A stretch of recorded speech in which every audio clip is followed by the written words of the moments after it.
Está no ar mais uma edição do Nosso Brasil do Amanhã, nosso programa institucional da nossa ONG Central das Creches do Brasil, que tem como líder e presidente Clériston da Silva.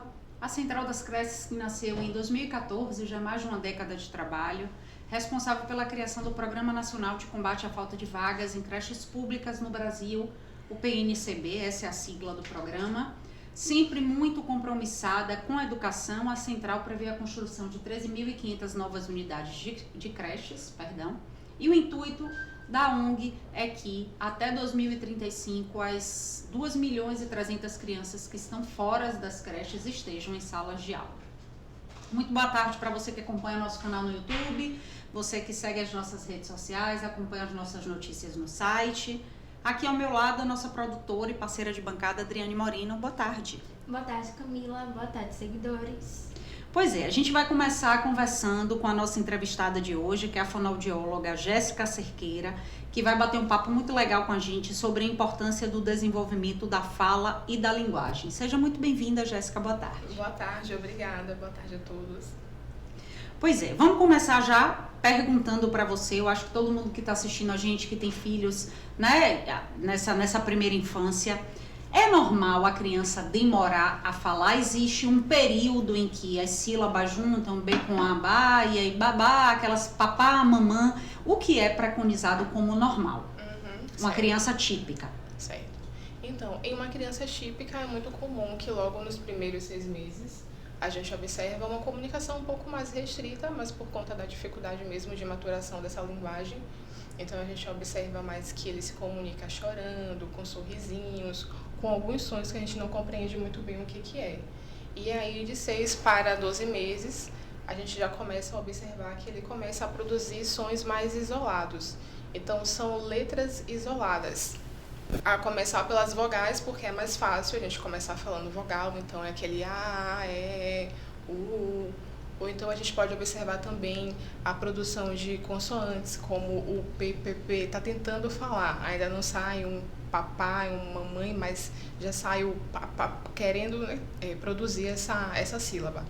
E aí a gente começa a observar que para depois de 1 ano, né, aproximadamente, mesmo ali no aniversário de 1 ano para 1 ano e meio, a gente já consegue observar a produção de algumas palavras mais fáceis. Então aí vem o papai, vem o mamãe, palavras que são mais simples, com 1 sílaba, com 2 sílabas. Ainda não começa a produção de palavras de 3 sílabas porque já é um pouco mais difícil. É tanto que uma curiosidade que a gente pode até observar, que geralmente algumas mães até falam que algumas crianças começaram a falar papai primeiro e não mamãe, mas porque na ordem de aquisição dessas letras o P vem primeiro, depois das vogais. Então é muito comum que ele de fato fale papai mais fácil, primeiro. Né? É mais fácil, bem mais fácil. O M de mamãe está depois, né? Primeiro vem o P, depois o B, depois vem o M. Então é comum que fale papai primeiro, mas pode acontecer de falar mamãe. E aí a gente começa a observar que de 1 ano para 1 ano e meio já tem essas produções dessas palavras mais simples, e a gente pode observar também outros tipos de comportamento, como bater palma, sorrir, apontar. Isso também é uma forma de comunicação. E aquelas crianças, Jéssica, que não falam, mas já entendem tudo, elas precisam de algum tipo de acompanhamento? Depende da idade. Então, se a gente já observar que essa criança tem 2 anos, mas ela consegue compreender e não consegue expressar essa fala, então com certeza já é um sinal de alerta. Eu sou assim, prefiro que qualquer sinal que a mãe perceba, ainda que ela não tenha uma compreensão teórica, mas que ela já desconfie de que tem alguma coisa de errado, é melhor levar no especialista para poder investigar. É não ficar esperando, não. Eu não gosto muito de esperar. É porque, na verdade, assim, né? Às vezes a mãe, muito tomada pelo afeto, pelo aquele amor incondicional, né? Cada um tem seu tempo. Não existe a tabelinha, né? Da pediatria, da fono, do olho, da visão, de todos os sentidos que você tem o período para dar o retorno ali. Se isso foge, né? Chegou o período, o bebê que já nasceu na família, ou um filho que você teve antes, você acompanhou e viu que tem algo retardou de acontecer, não tem que temer, tem que procurar logo o especialista, né? Isso, com certeza. É sempre melhor procurar a opinião de alguém que entende um pouco mais. para poder tirar pelo menos uma dúvida. É aquela questão, a gente paga médico para ouvir que tá tudo bem. Exatamente. Né? É melhor. Em casa, pais, mãe, cuidadoras, babás, vovós, todo mundo que cerca aquela criança pode fazer algo para incentivar a fala? Sim, que tipo de sim, práticas? Certo. Então, eu gosto muito de falar de algo que eu percebo que não é muito comentado, mas que eu vejo que é muito importante, porque essa criança ela precisa ter um ambiente familiar seguro para poder conseguir se expressar e desenvolver essa fala. Então, a gente precisa observar também como é que é o contexto familiar que essa criança está envolvida, seja com os pais ou seja com o cuidador ou outros tipos de familiares. Então, assim, como que é primeiro o modelo de comunicação que ela tem em casa? São pais que brigam muito, falam muito alto, tem muita briga, tem muita gritaria, tem muito som de ruídos de ambiente de volta, muita televisão ligada. Eles sentam à mesa para poder conversar, para poder se comunicar. Então, promove ali um tempo de atenção para que essa criança se sinta à vontade para poder se expressar. Principalmente no final de uma refeição, por exemplo, ao se sentar à mesa. Porque a mesa ela pode entrar como um símbolo de desenvolvimento também da comunicação. Porque a gente senta de frente um para o outro, então a gente olha no olho, promove ali uma atenção, aquela criança se sente vista e se sente à vontade para poder se expressar. Então, uma das primeiras coisas que eu poderia dizer que pode entrar como uma prática é essa, é o sentar à mesa ou sentar no chão para poder brincar com essa criança, para poder olhar e deixar com que ela tenha um tempo ali, que ela se sinta vista e tenha essa atenção para poder se expressar. Mas a gente também tem as outras práticas que vai de acordo com cada idade, para que a família possa aplicar e ajudar também no desenvolvimento, tanto de crianças típicas quanto das não típicas também. Pode dar um exemplo pra gente? Sim. Então, por exemplo, a gente entra ali com a faixa de 6 a 0 meses, em que a criança acaba de nascer e vem para esse mundo, sai de um mundo que é limitado na barriga e vem para um mundo que é mais expansivo. Então, são práticas mais simples, como, por exemplo, sentar de frente com a criança e falar, olhando para ela, para que ela possa observar o movimento da boca, né? e tentar imitar, ou tentar produzir, ou tentar imitar também. É muito engraçado porque a gente vê uma criança sorrindo e muitas vezes ela está imitando o sorriso. Ela não está só produzindo por ela mesma, ela está imitando aquele sorriso, está imitando o movimento da boca, tentando se expressar. E aí, de 6 para 12 meses, a gente já pode introduzir, por exemplo, práticas simples que não dependem tanto assim de brinquedos, mas que a gente consegue praticar. Tudo aquilo que eu vou fazer, eu vou nomear para que ela saiba o que é. Eu vou apontar para objetos e dizer o nome desses objetos e estimular também que ela faça o mesmo, que ela aponte, que ela tente expressar essa fala. E aí, de 1 a 2 anos, que essa criança ela já consegue produzir algumas palavras mais simples, as monossílabas e as dissílabas, então a gente já pode introduzir brinquedos com miniaturas. Música então, é uma ferramenta bacana? Sim, música é uma ferramenta bacana que ajuda, livros também. Agora sim, livros e músicas mais simples. Então, com frases mais simples, mais curtas, livros com figuras maiores que associa apenas a imagem ao nome da imagem. E aí, quando essa criança ela vai evoluindo para 2 anos, 3 anos, a gente já pode introduzir brinquedos que têm regras de jogo, brinquedos em que ela possa criar uma narrativa. Então, eu vou pegar a bonequinha e eu vou pinchar o cabelo dela. Eu vou pegar o boneco e eu vou colocar para interagir com outro boneco. Aí a gente já pode começar a introduzir livros que tenham frases maiores, mais extensas e que tenham imagens que contenham cenários para que ela possa compreender não só que a imagem desse copo e aqui a palavra associada é um copo, mas ali eu já coloco uma imagem que tem uma bonequinha bebendo copo para poder associar a ação, por exemplo. E aí, assim, aqueles jogos que geralmente tem regras, jogos de memória, jogos de quebra-cabeça, a gente vai introduzindo a partir do momento que ela vai crescendo mesmo, 3 anos, 4 anos, 5 anos, porque ela já tem uma maturidade cognitiva maior, de memória e de atenção, para a gente conseguir estimular e até ter um resultado melhor também. Maravilha. E em tempos de tecnologia, né, a criança ali exposta à internet, a tablet, televisão, tudo, será que atrapalha o desenvolvimento da fala dela? Sim, é bem comum, né, hoje em dia, muito comum mesmo, mas com certeza atrapalha, porque assim, ali naquele desenho, naquele jogo também tem os jogos, né, de videogame, a criança ela está assim observando os muitos estímulos que tem ali, de som e de cores e de ação também. Só que a memória, ela funciona como se fosse uma caixinha. Então aqui tem uma caixinha e aí a minha memória, ela vai reter aquilo que é importante. E aí, se eu passo muito tempo em frente a uma tela, e isso é prejudicial até para quem é adulto também, se eu passo muito tempo diante de uma tela, consumindo muita informação, muita cor, muito som, muita luz, a minha memória ela vai ficando muito cheia. E ela é como se ela parasse de funcionar, não funcionasse da forma correta, então não retém a informação correta. E aí eu vou ter um prejuízo muito grande na memória e na atenção, que vai prejudicar o desenvolvimento da fala, da comunicação e até mesmo do aprendizado. Nossa instituição fala da importância da creche na educação Sim. infantil, que é de 0 a 6 anos, né? Sim. A importância dessa criança ter acesso a esse ambiente logo no primeiro ano de vida, né? Os benefícios que essa interação social, né? Essa criança pode receber. De que forma essa creche pode ajudar no desenvolvimento da fala? Muitas mães falam, começou a ir para a creche, começou a falar, né? Tava em casa. Esse convívio com outras crianças da mesma idade, toda essa movimentação faz com que tenha incentivo e estímulo? Sim, então tem sim. Aqui eu coloco uma questão de que o primeiro ambiente social que essa criança vai desenvolver, essa comunicação é dentro de casa primeiro, porque ela passa a maior parte, o início dos anos de vida dela dentro de casa.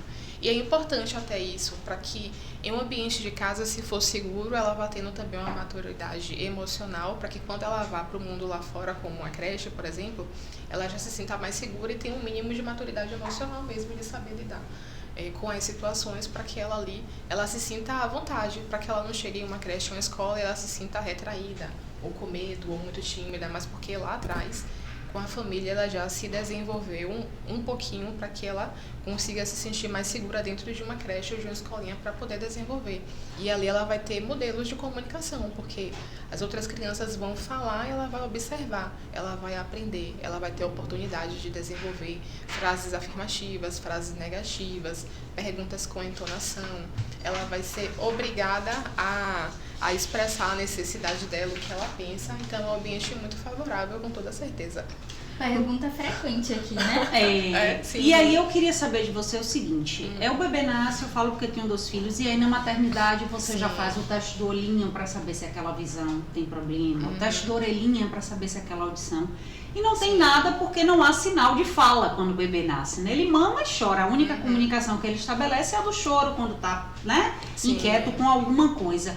Em que momento a busca por um fonoaudiólogo é recomendada, né? Faz parte, mesmo um bebê que esteja caminhando no curso natural, procurar uma especialidade como a sua, ou só surgindo essa demanda de um certo retardo, né, na fala e tal, e aí busca o especialista?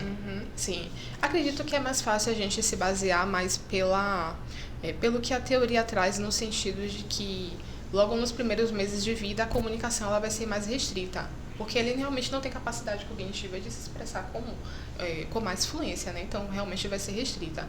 O que é que pode observar, assim, a criança chora, a criança olha no olho, a criança sustenta o olhar, ela tem algum tipo de tentativa de iniciar essa comunicação, porque, poxa, essa criança já tem 1 ano, no aniversário de 1 ano, ela não tem essas iniciativas ou é muito raro, então realmente já é um sinal para ficar alerta, para ficar atento. Mas de 1 ano e meio para 2 anos, a gente já pode observar se essa comunicação já tem 20 palavras, tem 30 palavras. Assim, não dá para ficar contando certinho, sabe? Escrever lá, ela fala 30 palavras, ou então ela fala 29, então não está dentro. Não é isso.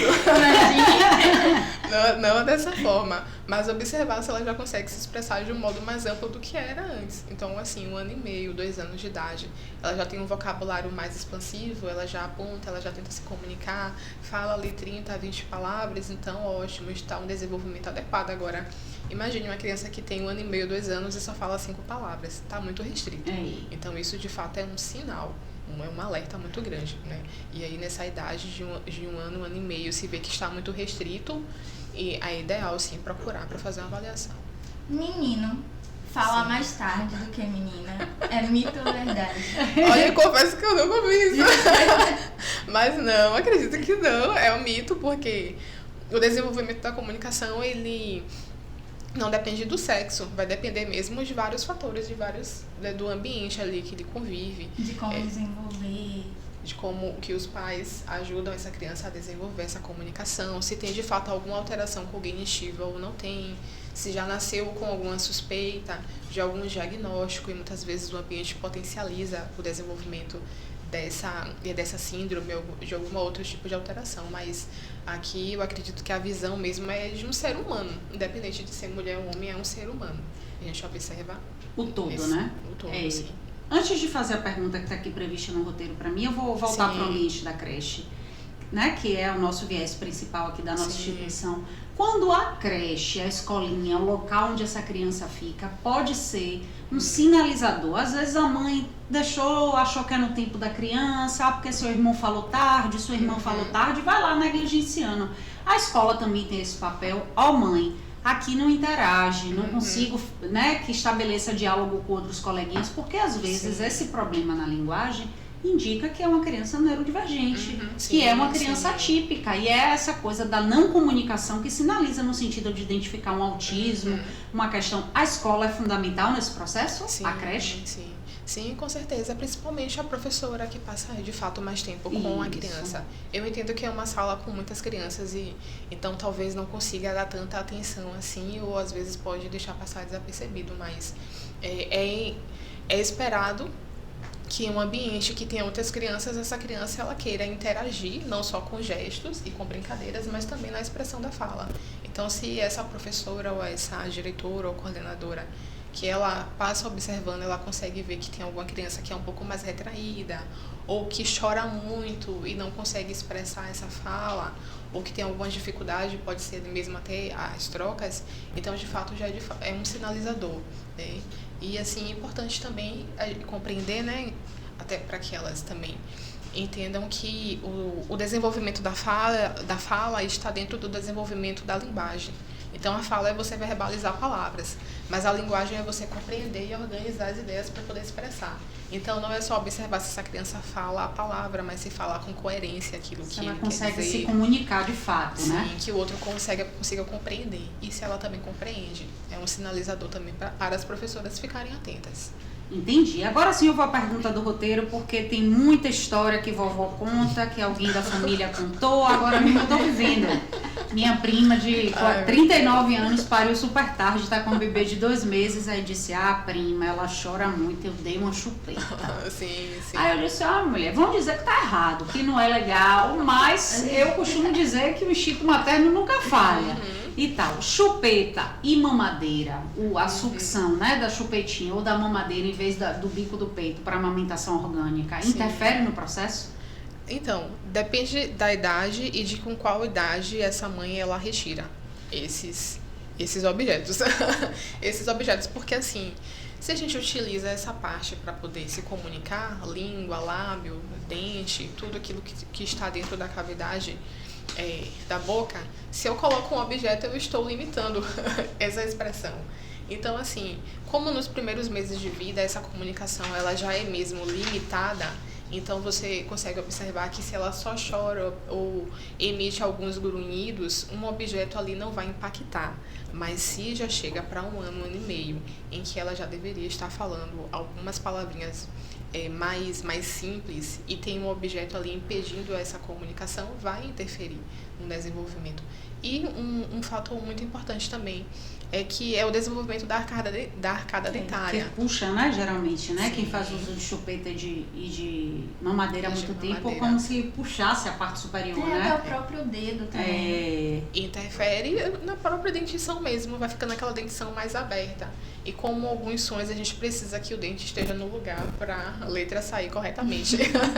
Porque às vezes a língua, ela de fato, ela precisa se apoiar ao tocar no dente para poder sair essa expressão correta. Então, se essa arcada dentária não está certinha por conta da chupeta ou da mamadeira, vai interferir também no desenvolvimento dessa fala. Então, assim, 1 ano já tira isso aí.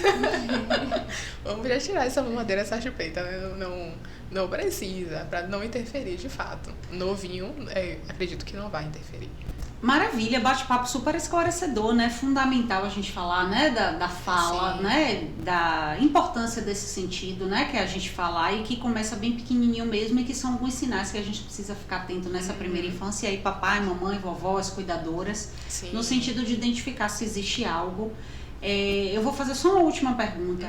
Nos casos das crianças neurodivergentes, atípicas, os autistas que têm essa dificuldade, eu acho que o grau 2 ou 3 é uma coisa de falar, é bem difícil mesmo, Sim, né? sim. O acompanhamento com a sua especialidade, ele é fundamental para que essa criança avance? Sim, com certeza. Na verdade, é um trabalho que ele é multidisciplinar. Vai precisar da fono, mas vai precisar mesmo em conjunto de outros profissionais. Mas se tratando da fono, ele é muito importante, com certeza, porque é um cérebro que não processa da forma como deveria. Ele já tem por si só uma limitação. Então vai precisar de fato de um apoio. E assim, desde os primeiros sinais que já observar, que já suspeita de que tem alteração, é importante já inserir na fonoterapia, com toda certeza. Ele vai precisar mesmo de um suporte, principalmente os que têm um TEA de suporte 2 ou suporte 3, nossa, vai precisar muito, assim, né? Vai ser algo que vai precisar de fato diariamente. Não dá para deixar sem. É algo que realmente é necessário. Claro que ao longo do tempo até os próprios pais vão se inteirando mais da forma de como ajudar essa criança a se desenvolver. Mas é algo que vai precisar realmente caminhar juntinho com ele. Maravilha. As creches que cuidam, que a gente sabe que a lei diz que toda instituição tem que estar pronta para acolher uma criança neurodivergente. Sim. Não existe, não tem uma estrutura, né? A lei é segura, ela tem que estar ali, tem que ter o espaço, tem que ter a vaga. Sim. Precisam ter um profissional de fono na equipe multidisciplinar para assegurar realmente que essa criança seja bem assistida no ambiente escolar? Sim. A gente tem uma especialidade que é a fonoaudiologia educacional. Esse profissional, ele trabalha dentro da escola e aí ele consegue... Assim, não é um trabalho de atendimento, é um trabalho de você conseguir observar o que a criança precisa e direcionar, porque a intervenção mesmo da fonoterapia precisa acontecer dentro do consultório, mas dentro da creche, dentro da escola, esse profissional de fonoeducacional, ele vai conseguir rastrear quais são as necessidades que essa criança tem, qual é exatamente o tipo de alteração que ela tem, qual que é o suporte que ela pode receber dentro da escola para poder conseguir desenvolver e aprimorar mais essa comunicação. Então, de fato, é muito importante mesmo um fono dentro da escola. Pois é, você que estava seguindo a gente, acompanhando o nosso canal no YouTube, a gente está batendo papo com a fonoaudióloga Jéssica Cerqueira. Jéssica, agradecer sua participação por aqui. Olha eu com a fala interrompida. Sua participação por aqui. Quer deixar o seu arroba? Quem assistiu o nosso conteúdo, acompanhou o nosso podcast Brasil do Amanhã, Sim. quer ter acesso a mais informação, onde te encontra na rede social? Certo. Então tem @fono Jéssica Cerqueira e tem também @Jéssica _Cerqueira, que eu também desenvolvo um tipo de trabalho nesse Instagram, mas relacionado à fono é @fono Jéssica Cerqueira. Pois é, A gente muito tá bem obrigada, feliz por viu? te receber. Imagine, eu que agradeço. E a gente vai se despedindo, me despeço de você, minha parceira de bancada, Adriane, aqui, produtora, conduzindo comigo o podcast Brasil do Amanhã. Você que acompanha a gente já sabe que a gente é uma ONG que existe há mais de 10 anos, desde 2014. O nosso principal intuito é zerar a quantidade de vagas de crianças que estão fora das creches. São mais de 2.300.000 crianças. A perspectiva e a expectativa da nossa central é até 2035 criar 13.500 novas vagas, unidades de creches no Brasil inteiro. O nosso podcast, exibido no nosso YouTube, lá você consegue já clicar e cair no nosso arroba, né, Jean? Central das Creches do Brasil, OFC, a nossa página no Instagram. E o nosso site institucional, que está passando por reforma, mas já está com uma carinha nova, é o centraldascrecesdobrasil.org.br, não é isso? Exatamente. Todo o recado dado, tudo na ponta da língua. E amanhã cedinho de novo. Oh, meu Deus, só quero dizer cedinho. Gente, se eu explicar porque eu falo cedinho, eu tenho um programa no rádio de manhã. E aí não é cedinho, é amanhã à tarde. E a gente está aqui a partir das 16 horas para mais uma edição do nosso Brasil da Manhã.